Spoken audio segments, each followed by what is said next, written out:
दोन मित्र होते. दोघेही दर महिना 5,000 रुपये इन्शुरन्ससाठी भरत होते.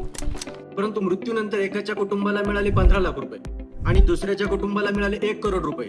हे कसं फरक पडला समजून सांगतो.